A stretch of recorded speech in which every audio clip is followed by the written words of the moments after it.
Prior to its release, the director of Section 31 threatened with many more standalone Star Trek adventures like it for Paramount+. If fans rallied behind Section 31 and demanded more like it, Team Kurtzman would deliver. Luckily, that means these were empty threats, as no one will be rallying behind Section 31, which turned out to be every bit as bad as the rumors suggested it would be, and indeed, the entire Kurtzman era of Star Trek has been. So, let's look at Section 31, the reactions to it, and what the future of Star Trek might be beyond it.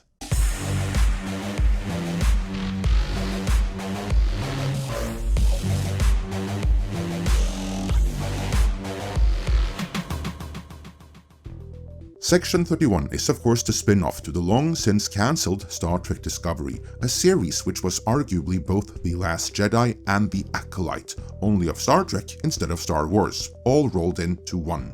It was 5 seasons of pure brand destruction. It never garnered an audience to speak of. Every new season was a course correction from the previous season, and yet it was never able to amass big enough an audience to be measurable in ratings. Still, Kurtzman being Kurtzman, and Paramount being utterly incompetent and lacking oversight, he went on to make 2 direct spin-offs to Discovery. One of them is Starfleet Academy, set in the future beyond Season 5 of Discovery, currently in production. The other is Section 31, set after Discovery's 3rd season, following the misadventures of Michelle Yeoh's character, the Emperor of the Terran Empire from the Mirror Universe, who is now in the Discovery realm, running a bar, aided by an alien being whose face displays 2 opposing sides.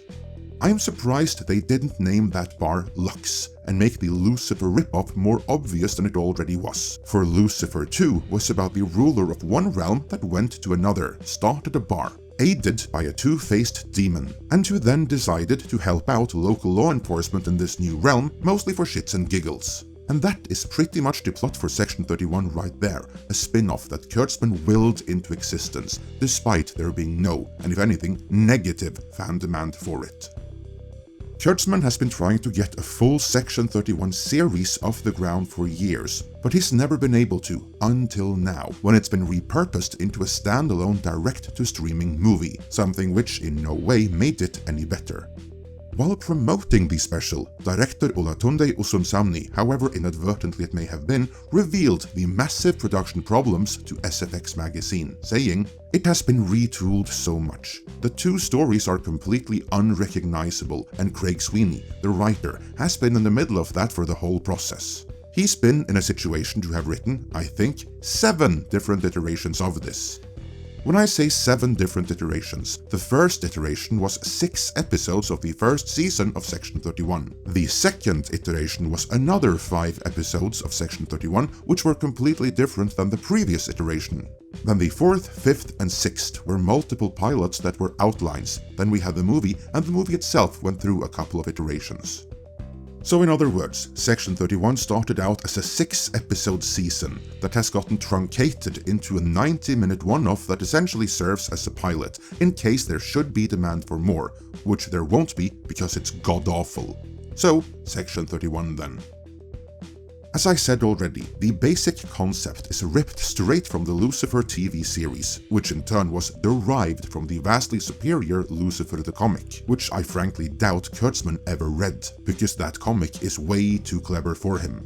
He must have seen the formulaic TV show though, and the club in question also rips off The Fifth Element, and if you squint, the Star Wars canteen. The story also owes a lot to the Suicide Squad, as Section 31 is essentially a team of rogues, or in this case a bunch of rejects with deeply seated identity, body dysmorphia, and other assorted neurodivergent issues. So this is obviously a very inclusive bunch which will enable the modern audience to feel safe and seen. So this should open right at the top of the Nielsen ratings any day now.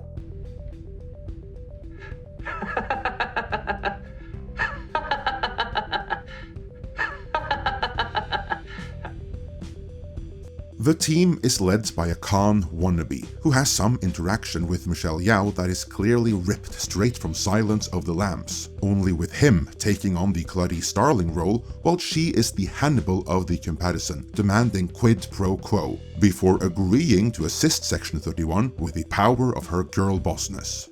She can't go too far though, because even though Section 31 is essentially Starfleet Black Ops, you know, the division that does the dirty work, which enables the rest of Starfleet to be all morals and virtue, like assassinations and stuff, this Section 31 team has a member of Starfleet HR there to ensure compliance with applicable rules and regulations, thus removing the need for Section 31 in the first place. Should have just sent a regular away team. Anyway, the team are on the lookout for a MacGuffin, and they need Michelle Yeoh's help in retrieving it from a Plughead knockoff. The actual Plughead, of course, was played by Vernon Wells, a great actor known for his roles in Mad Max The Road Warrior and Commando. We've had him on the channel a few times, and he is unfortunately one of the many who lost everything in the LA wildfires. If you can help him out, please head down to the description to do that. Back to Section 31, Michelle Yeoh, being the girl boss that she is able to come up with a better plan to retrieve the MacGuffin. But then it's taken from her by an unknown assailant, and we learn what the MacGuffin was. Yeoh's own personal doomsday device from the mirror universe, set to destroy the entire quadrant of the galaxy in the event that someone were to kill the Emperor of the Terran Empire, which would be her. Then the team has to find the MacGuffin again, as well as the other Mirror Universe incumbents who took it, while their connection to Yeoh is uncovered and the traitor on the team exposed. Just like on the Suicide Squad, the team will be culled, but not by nearly enough, because no one is going to miss anyone here. This modern-day equivalent of a direct-to-VHS release is that god-awful.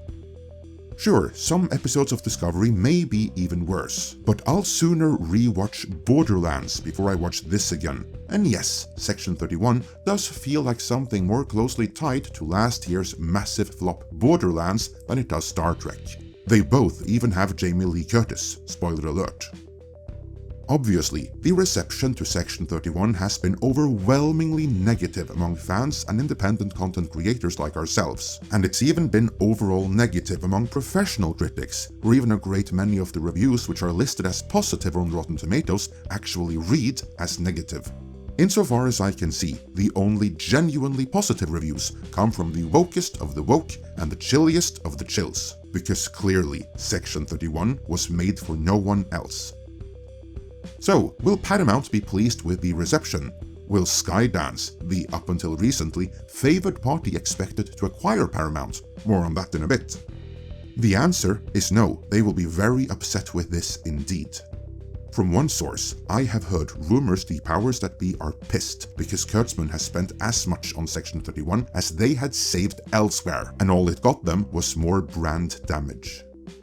Another source indicates they want to put Star Trek on halt for years after what is already in production has been released, reportedly to wait Kurtzman out and because fans need to miss Star Trek before it can be brought back, and no one is going to miss it for as long as drivel like this is released.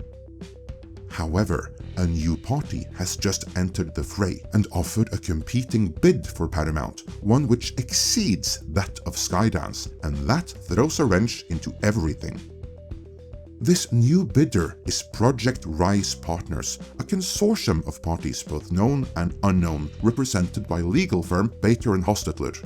The most intriguing bit here are the parties unknown, about which Variety says, sources say Project Rise Partners is also backed by titans of industry comparable to Larry Ellison, that's the Skydance dude, and includes at least one of the richest men in the world, as well as a company partner that is a pioneer in the satellite industry. Interesting, right? No one really knew what was happening back when Skydance was the only bidder. Now, shit just got real. We'll keep you up to date as we learn more. For now, let me know your thoughts on Section 31 in the comments.